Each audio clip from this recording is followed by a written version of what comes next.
GNR టీవీకి స్వాగతం. హైదరాబాద్ సుందరయ్య విజ్ఞాన కేంద్రంలో జరిగినటువంటి జిఎన్ఆర్ టీవీ ఇంటర్వ్యూలో ప్రముఖ ప్రజా వాగ్దేయకారుడు, సినీ గేయ రచయిత, మూలవాసల సిద్ధాంతకర్త, విశ్వకవి అయినటువంటి మాస్టర్ జీ గురించి మాట్లాడినటువంటి సిపిఎం సీనియర్ నాయకులు మరియు తెలంగాణ ప్రజా సాంస్కృతిక కేంద్రం గౌరవ అధ్యక్షులు జి రాములు మాస్టర్ జీ గురించి ఏం మాట్లాడారో ఇప్పుడు వారి మాటల్లో విందాం. సమాజానికి సంబంధించిన అనేక అంశాల మీద ఆయన తనకున్న అనుభవాలన్నిటిని రంగరించి అనేక పాటలు రాశారు, అనేక నాటకాలు వేశాడు, అనేక నృత్యనాటికలు ప్రదర్శించాడు.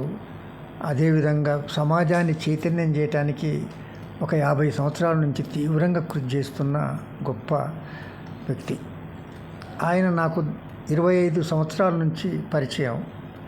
అప్పటి నుండి ఇప్పటిదాకా నిరంతరం మేము కలుసుకుంటూనే ఉంటాం, అనేక విషయాలని ఎక్స్చేంజ్ చేసుకుంటుంటాం. ఆయన రాసిన పాటలు కానీ, ఆయన వేసిన నాటకాలు కానీ, ఆయన నేర్పించిన శిక్షణ నృత్య నాటికలు కానీ అవన్నీ కూడా నేను చూస్తూనే వచ్చాను. ఆయన మానవతావాది. ఆయన సమాజం అంతా సుఖశాంతులతో ఉండాలని కోరుకునే వ్యక్తి. ఇంకా ఒక మాటలో చెప్పాలంటే సోషలిస్టు. ఆయన మొట్టమొదటి నుండి ట్రేడ్ యూనియన్ లీడర్.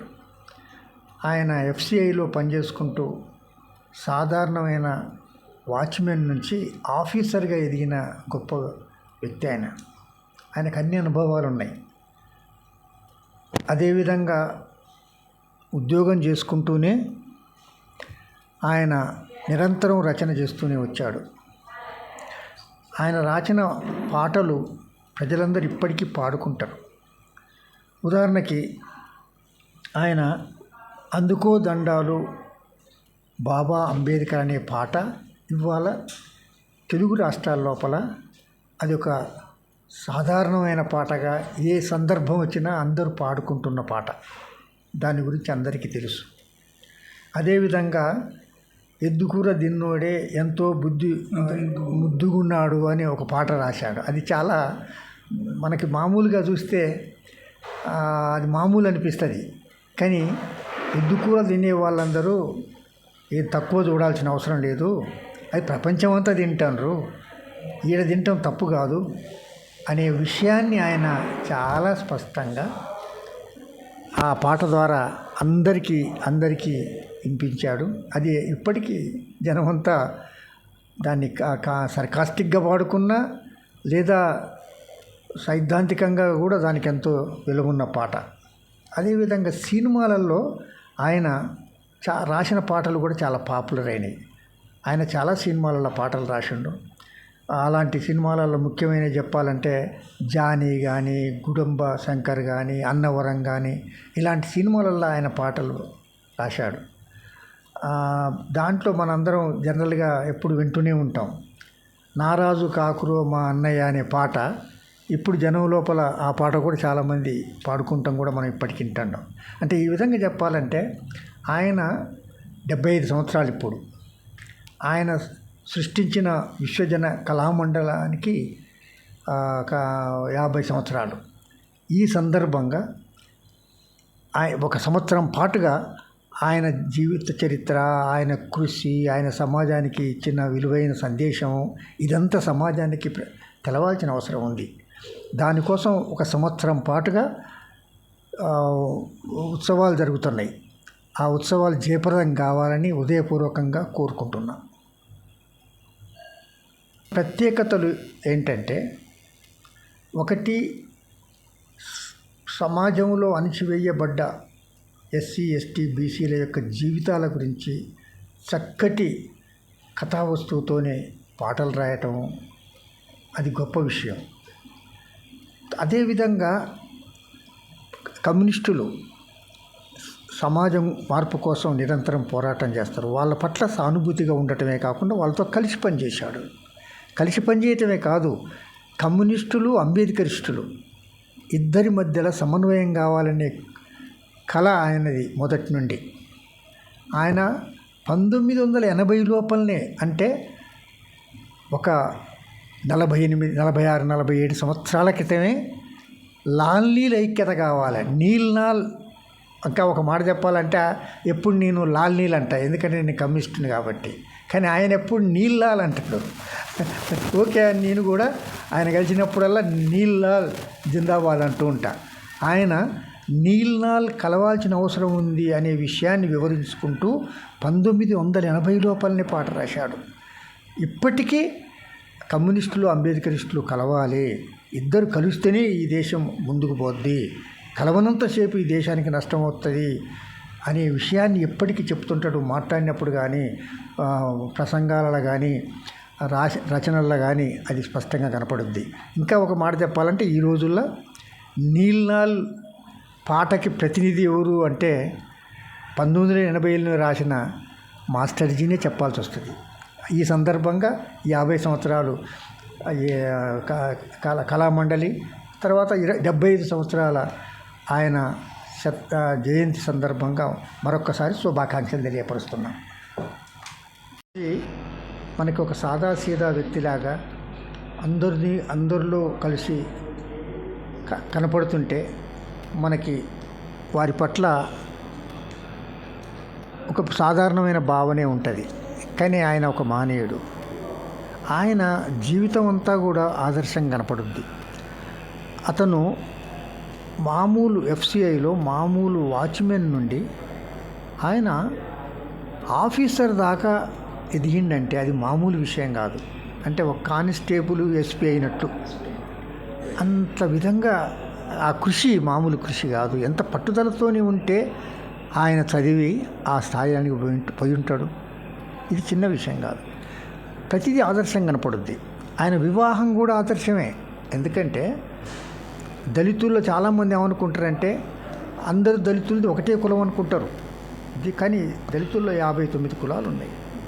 దాంట్లో ఏ ఒక్క కులం ఇంకొక కులంతో వివాహ సంబంధాలు కలిగి ఉండవు.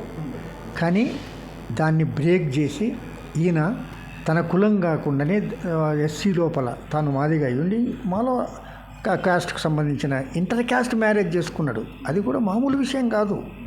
ఆ రెండు కులాలని మధ్యలో సమన్వయం చేయటం అవసరం చేయాలి సమాజంలో. ఆ ఆదర్శమైన పని ఆయన ఎప్పుడో చేసిండు. దళితులందరూ ఒకటే అనే విషయాన్ని తెలియపరిచిండు. అప్పుడే దళితుల మధ్యలో ఐక్యత కావాలనే సందేశం ఇచ్చిండు. ఇది కూడా చిన్న విషయం కాదు.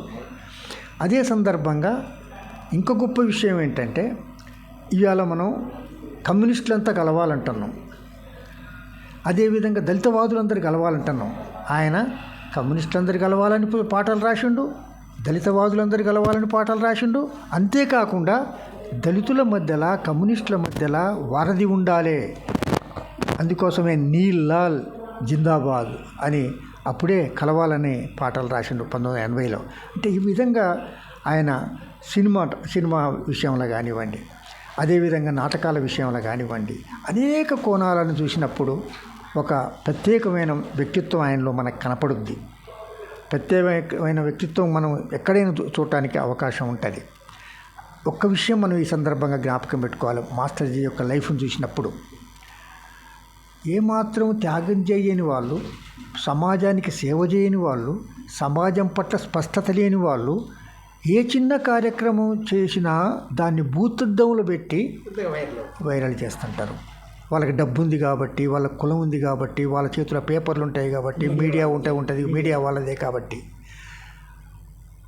అలాంటి వాళ్ళది తోని పోల్చుకున్నప్పుడు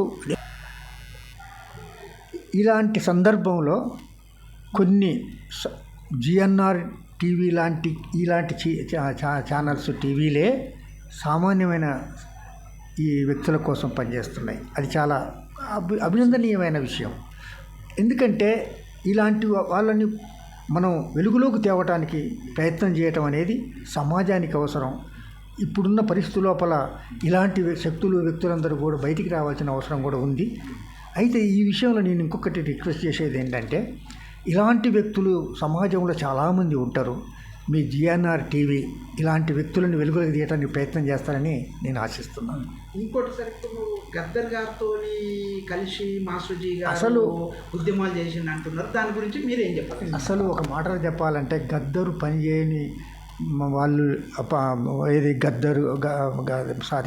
మన మాస్టర్జీ గద్దర్తోని, జయరాజుతోని, గోరేటి వెంకన్నతోని, ఇప్పుడు మనం ప్రసిద్ధమైన వ్యక్తులు అనుకుంటున్నామో వీళ్ళందరితోని ఆయనకి సన్నిహితమైన సంబంధం ఉంది. వాళ్ళతోని అనేక కార్యక్రమాల్లో పాల్గొన్నాడు. అదేవిధంగా ఏది సార్ అవును సార్, మరి గద్దర్ గారితో ఉద్యమాలు చేసిందని అంటున్నారు కదా మాస్టర్జీ గారు, మరి ఎందుకు వాళ్ళందరేమో ఒక స్థాయిలో ఉన్నారు, మరి మాస్టర్జీ గారు ఎందుకు ఎక్కువ పబ్లిసిటీ కాకుండా అక్కడనే ఆగిపోయాడు దేనికోసం? ఒకటి గద్దర్తోని పోల్చుకున్నప్పుడు మాస్టర్జీ బయట వాళ్ళకి తక్కువ అనిపించవచ్చు, కానీ నా దృష్టిలో మాస్టర్జీ ఎవరికంటే తక్కువ కాదు. ఎందుకంటే ఆయన పాటలు నేను విన్నా, ఆయన కవితలు విన్నా, ఆయనతో వ్యక్తిగతంగా నేను ఎక్కువ కాలం గడిపిన, ఆయన ఆలోచనలని నేను గ్రహించిన. అసలు ఆయన సమాజం గురించి, మరీ అభ్యుదయవాదుల ఐక్యత గురించి ఇంత స్పష్టంగా నాకు ఎవరిలో కనపడలేదు. మిగతా వాళ్ళతో కూడా నేను మాట్లాడినా కానీ చాలా స్పష్టంగా కనపడుతుంది. అదే సందర్భంగా ప్రతి కార్యక్రమంలో ఆయన భాగస్థుడు అవుతాడు. జిఎన్ఆర్ టీవీ లాంటి వాళ్ళు అది ఆయన యొక్క వ్యక్తిత్వాన్ని వెలుగులోకి తేవడానికి మీరు ప్రయత్నం చేస్తున్నందుకు మాత్రం చాలా సంతోషంగా ఉంది. ఈ విషయాన్ని మరింత మీరు విస్తృతంగా ప్రచారంలోకి తీసుకురావాలని కోరుతున్నాను.